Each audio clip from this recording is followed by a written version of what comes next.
నమస్తే సురేష్ గారు. నమస్తే శ్రీజ గారు. అక్టోబర్ 2న గ్రహణం ఉంది అని అనుకుంటున్నారు సార్. గ్రహణం యొక్క విశిష్టత ఏంటి సార్? సో మంచి క్వశ్చన్ అడిగారు. అక్టోబర్ 2 మనకి సూర్యగ్రహణం ఉంది. సో అది సూర్యగ్రహణం మనకి రాత్రి 9:30 నుంచి ఎర్లీ మార్నింగ్ 3:30 వరకు ఉంటుంది. అయితే మన ఇండియాలో ఆ గ్రహణం మనకి వర్తించదు. మనకి శాస్త్రాలు ఏం చెప్తున్నాయి అంటే రాత్రిపూట వచ్చే సూర్యగ్రహణానికి పగలపూట వచ్చే చంద్రగ్రహణానికి సూతకం ఉండదు, ఎలాంటి స్నానాధికాలు చేయని అవసరం లేదు అని చెప్తున్నారు. కానీ ఈసారి ఈ గ్రహణానికి ఇంకొక విశిష్టత కూడా ఉంది. ఇది చాలా రేర్ కాంబినేషన్ కూడిన విశిష్టత అని చెప్పాలి. ఎందుకంటే అక్టోబర్ 2 మనకి మహాలయ అమావాస్య అని చెప్పేసి ఉంది. ఆ రోజున పితృదేవతలు లాస్ట్ 15 రోజుల నుంచి మన దగ్గర ఉండి మనల్ని చుట్టూ చూసి ఆ తర్వాత 15 రోజులు తిరిగి వాళ్ళు మళ్ళీ పుణ్యలోకాలకు వెళ్ళిపోతారు. అందుకని ఆ అమాలయాన్ని మహాలయ అమావాస్య అని అంటారు. ఆ రోజున పితృపక్షాలు అంటే ఈ అమావాస్య ఉన్నటువంటి రోజున ఏ రాశుల వాళ్ళు ఎలాంటి జాగ్రత్తలు కూడా వహించాలంటారు? కరెక్ట్. సో అప్పుడు ఏం చెప్తామంటే మనం ఆ రోజు గ్రహణం ఉంది, కానీ గ్రహణం మనకు లేకపోయిన సూతకం అంతా, కానీ గ్రహణం యొక్క ఇంపాక్ట్ మనకు ఉంటుంది. ఆధ్యాత్మికంగా అది ఎంతో విశిష్టత కలిగింది. ప్లస్ ఈసారి మహాలయ అమావాస్య కాబట్టి ఆ పర్వదినం ఉంది. జనరల్గా మహాలయ అమావాస్య పక్షాన పితృదేవతల గురించి మనం దానాలు, తర్వాత యజ్ఞాలు, హోమాలు, జపాలు అవన్నీ వాళ్ళకి సంబంధించి తర్పణాలు అవన్నీ చేస్తామన్నమాట వాళ్ళని తృప్తిపరచడానికి. సో వాళ్ళు సూక్ష్మ రూపంలో ఉంటారు కాబట్టి దానాలు ధర్మాలు చేయాలని చేసి మనకు చెప్తూ ఉంటారనమాట. సో ఇదే టయానికి గ్రహణం కూడా ఉండటం వల్ల వాళ్ళకి ఏమవుతుందంటే ఒక బొనాంజ అని చెప్పుకోవాలన్నమాట. మనం దానాలు ధర్మాలు చేస్తే ఒకటి గ్రహంలో చేసిన ఫలితం మనకు వస్తుంది. అదే విధంగా అదే రోజు అమాలయ పక్షాలు ఉన్నాయి కాబట్టి పితృదేవులకు చేసినట్టు మనకి ఏమవుతుందంటే ఒక పనికి 2 లాభాలు ఉన్నట్లని మనం చదువుకోవాలి. అందుకని చెప్పేసి మన ఇండియాలో అది కనిపించినా కనిపించకపోయినా కానీ అది వేరే చోట ఉంది కాబట్టి దాన్ని మన ఆధ్యాత్మికంగా ఎంతో పెట్టుకోవాల్సిన అవసరం అయితే చాలా ఉంది సార్. అదేవిధంగా ఇప్పుడు గ్రహణం అనేది మంచిదా చెడ్డదా, అదేవిధంగా దేనికి ఉపయోగపడుతుంది అంటారు? ఇది ఒక ఫండమెంటల్ క్వశ్చన్ అండి. గ్రహణం అనేది చాలామంది రకరకాల ఆలోచనలు ఉంటాయి. మంచిదంటారు, చెడ్డదంటారు, చూడకూడదంటారు, చూడొద్దంటారు, పూజలు చేయమంటారు, మళ్ళీ ఇలా రకరకాల ఆలోచనలు ఉంటాయి. అంటే 2 డిఫరెంట్ వచ్చేస్తూ ఉంటాయి అన్నమాట ఆలోచనలు. మనకి శాస్త్రాలు ఏం చెప్పారంటే మనకి గ్రహణం ఉన్న రోజున అన్ని జాతుల వారికి సూతకం ఉంటుంది అని శాస్త్రాలు చెప్పారు. ఈ అన్ని జాతులు అంటే ఎవరు? మనకి బ్రాహ్మణ, క్షత్రియ, వైశ్య, శూద్ర అని చెప్పేసి ఉంటారు.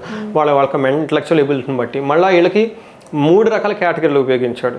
ఒకళ్ళు వచ్చేటప్పటికి వాళ్ళ జాతి అంటే వాళ్ళు పుట్టిన కులం బట్టి, రెండోది వాళ్ళు చేసే స్వభావాన్ని బట్టి, నెక్స్ట్ వాళ్ళు చేసే పనిని బట్టి కూడా డివైడ్ చేశారు. అంటే ఈ 4 జాతులు ఇంటూ 3 చేసే 12 రకాలుగా కేటగిరీ చేశారు ఆదిశంకరాచార్యులు. ఇలా 12 రకాల జనాలకి సూతకం ఉంటుంది. చిన్నపిల్లలకు ఉంటుంది, ముసలివాళ్ళకు ఉంటుంది, ఆడవాళ్ళకు ఉంటుంది, పని చేసే వాళ్ళకి, పని చేయని వాళ్ళకి, కనిపించే వాళ్ళకి, కనపడని వాళ్ళకి, చెట్లకి పుట్లకి, దేవుళ్ళకి కూడా సూతకం ఉంటుంది. సో సూతకం అయితే ఉంది.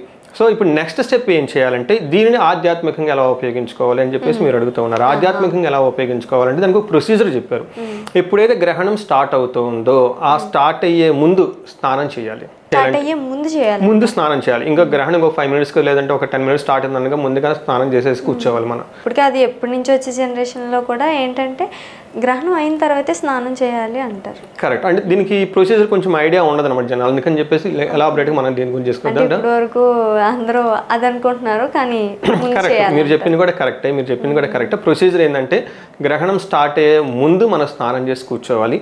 ఆ తర్వాత గ్రహణం స్టార్ట్ అయిన తర్వాత అక్కడ నుంచి మనకి పూజలు కానివ్వండి, లేదంటే జపాలు కానివ్వండి, తర్వాత హోమాలు ఇవన్నీ మనం చేసుకుంటే వెళ్ళిపోయేసి గ్రహణం మళ్ళీ వదిలిపెట్టే టైం వచ్చేసింది, ముగిసే టైంకి వస్తుంది. ఈ టైంలో దానాలు చేస్తే చాలా మంచిది. నెక్స్ట్ గ్రహణం అయిపోయిన తర్వాత మరలా స్నానం చేయాలి. సో ఇది మనకు శాస్త్రం చెప్తుంది. గ్రహణం ముందు ఉన్న ఫుడ్ కానివ్వండి, గ్రహణం ముందు వేసుకున్న బట్టలు కానివ్వండి, అవి మళ్ళీ తిరిగి వేసుకోకూడదు. అందుకని చన్నీళ్ళతోటి మనం స్నానం చేయాలి. చేసేసి ఆ బట్టలు అంతటితో అంటుకోకుండా వదిలేసేయాలి.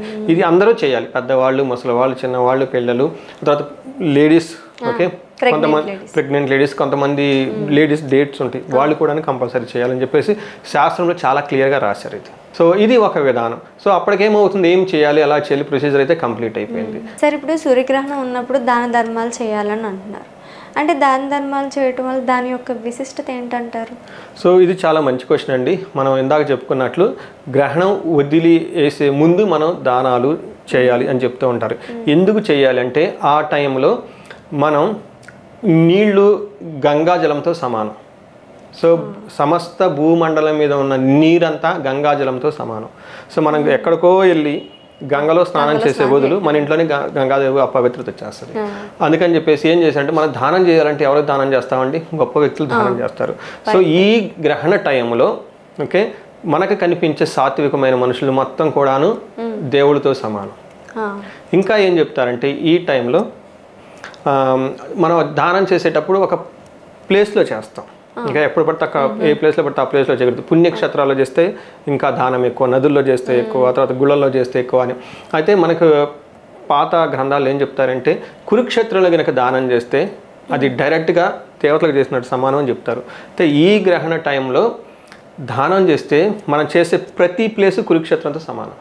అందుకని చెప్పేసి ఈ విధంగా మనకి సూర్యగ్రహణం రోజున ఏ ప్లేస్ అయితే దానం చేస్తామో ఆ ప్లేస్ బెస్ట్ ప్లేసు. ఏ నీళ్ళతో స్నానం చేస్తామో అది గంగాజలంతో సమానం. ఎవరికైతే మనం సద్వ్యక్తులు కనుక చేస్తాం వాళ్ళకి డైరెక్ట్గా బ్రహ్మతత్వం కలిగిన చేసిన వాళ్ళతో సమానం. కాబట్టి ఇది మనకి సూతక నిర్మూలన కూడా ఒక భాగం. ఆధ్యాత్మికంగా ఎంతో విశిష్టత. మనకేం చేద్దంటే మంత్రసిద్ధి ఇమీడియట్లీగా వచ్చేస్తుంది. ఆ గ్రహణం బిగినింగ్ నుంచి ఎండ కనుక టైంలో కనుక చేసేస్తే ఎంత త్వరగా గ్రహణం యొక్క సిద్ధి మనకు వస్తుంది. రెండోది ఇంత పవిత్రమైన ఉంటుంది కాబట్టి మనం దీన్ని దాన ధర్మాలకు ఉపయోగించుకుంటే మనకు స్పిరిచువల్ ఎలివేషన్ ఎక్కువ ఉంటుందని చెప్పేసి మన శాస్త్రాలు చెప్తున్నాయండి. గ్రహణంకి ఏం చేయాలి, ఎలా ఉండాలి అని చాలామంది కొంచెం హైరాణ పడుతూ ఉంటారు. సో గ్రహణంకి అంటే ఎలాంటి దాన ధర్మాలు చేయాలి, దాన ధర్మాలు చేస్తే ఎలాంటి ఉపయోగం ఉంటుంది, అండ్ స్టార్ట్ అయ్యి ముందు చేయాలా, స్టార్ట్ అయిన తర్వాత స్నానం చేయాలా, అన్నిటి గురించి చాలా చక్కగా వివరించారు. అందరికీ కూడా చాలా మంచి జరగాలని మనం కోరుకుంటున్నాము. అండ్ అందులోకి మిమ్మల్ని కాంటాక్ట్ అవ్వాలి అంటే, వాళ్ళకి ఇండివిజువల్గా ఏమైనా ప్రాబ్లమ్స్ ఉంటే మిమ్మల్ని కాంటాక్ట్ అవ్వాలంటే ఎలా సార్?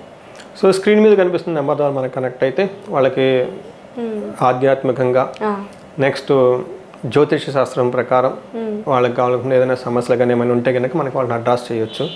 సో ఈ గ్రహణాన్ని సద్వినియోగం చేసుకోవాలని, అదే రోజు మహాలయ అమావాస్య కూడా ఉంది కాబట్టి ప్రతి ఒక్కళ్ళు దాన ధర్మాలు చేయాలని, కోయిన్సిడెంట్గా గ్రహణం కూడా వచ్చింది కాబట్టి ఈ అవకాశాన్ని ఎవరు మిస్ చేసుకోకూడదని చెప్పేసి నేను అనుకుంటూ ఉన్నానండి.